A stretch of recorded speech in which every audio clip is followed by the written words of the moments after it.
It's interesting. You probably have read strategy books, the famous strategy professor Michael Porter.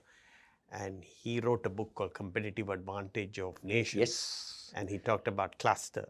And one of the things he talked about is a confectionery cluster that sits in UK. Cadbury's is not very far from York because it is in Birmingham. No, exactly. It's in Coventry. Yes. And because you have very sophisticated consumers, etc., it's amazing that the chocolate and the robot and very sophisticated consumers. So let's look at that cluster argument and look at Maggi, a product that most Sri Lankan households would know. But Maggi didn't come from Europe, right? Maggi originally comes from Europe. It's a company we also acquired. There was a Swiss gentleman, Julius Maggi, so that's how you pronounce it, the German part of Switzerland.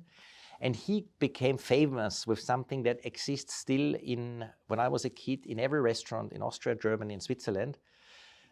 Not a restaurant, a pub, you would have a Maggi bottle on the table. And that was a liquid seasoning to season, your soup, your dishes. And it was a fermented yeast product that, it's a quite dark brown sauce. Tastes, when you would taste it like that, horrible.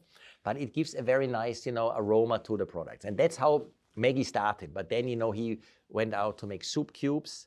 And when Nestle bought it, we started to try to take these products to other parts of the world, but also you realize quite quickly, as I said, food preferences are very different. And when you give a consumer in a different part of the world this fermented yeast Maggi liquid seasoning, they didn't like it.